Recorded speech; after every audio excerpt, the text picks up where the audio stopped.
أعوذ بالله من الشيطان الرجيم.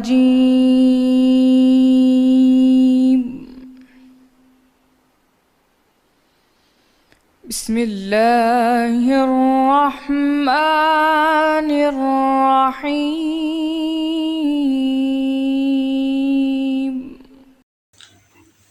اور اس شخص سے زیادہ کون ظالم ہے جس نے اللہ پر جھوٹ افطرا کیا یا اس کی آیتوں کو جھٹلایا؟ کچھ شک نہیں کہ ظالم لوگ نجات نہیں پائیں گے۔ اور جس دن ہم سب لوگوں کو جمع کریں گے، پھر مشرکوں سے پوچھیں گے کہ آج وہ تمہارے شریک کہاں ہیں جن کا تمہیں دعویٰ تھا؟ تو ان سے کچھ عذر نہ بن پڑے گا، اور بجز اس کے کہ کچھ چارہ نہ ہوگا کہ کہیں اللہ کی قسم جو ہمارا پروردگار ہے، ہم شریک نہیں بناتے تھے۔ دیکھو انہوں نے اپنے اوپر کیسا جھوٹ بولا، اور جو کچھ یہ افطرا کیا کرتے تھے سب ان سے جاتا رہا۔ اور ان میں بعض ایسے ہیں کہ تمہاری باتوں کی طرف کان رکھتے ہیں، اور ہم نے ان کے دلوں پر تو پردے ڈال دیے ہیں کہ ان کو سمجھ نہ سکیں، اور کانوں میں ثقل یعنی بوجھ پیدا کر دیا ہے کہ سن نہ سکیں، اور اگر یہ تمہاری نشانیاں بھی دیکھ لیں تب بھی تو ان پر ایمان نہیں لائیں۔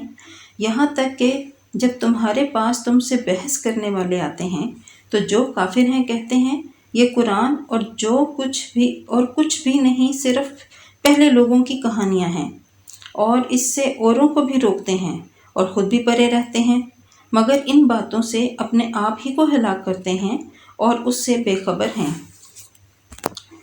کاش تم ان کو اس وقت دیکھو جب یہ دوزخ کے کنارے کھڑے کیے جائیں گے اور کہیں گے کہ اے کاش ہم پھر دنیا میں لوٹا دیے جائیں تاکہ اپنے پروردگار کی آیتوں کی تکذیب نہ کریں اور مومن ہو جائیں۔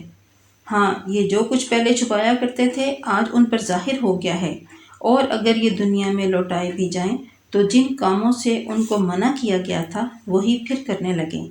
کچھ شک نہیں کہ یہ جھوٹے ہیں، اور کہتے ہیں کہ ہماری جو دنیا کی زندگی ہے بس یہی زندگی ہے، اور ہم مرنے کے بعد پھر زندہ نہیں کیے جائیں گے۔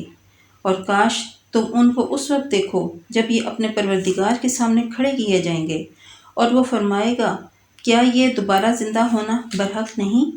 تو کہیں گے کہ کیوں نہیں، پروردگار کی قسم بالکل برحق ہے۔ اللہ فرمائے گا اب کفر کے بدلے جو دنیا میں کرتے تھے عذاب کے مزے چکھو۔ صدق اللہ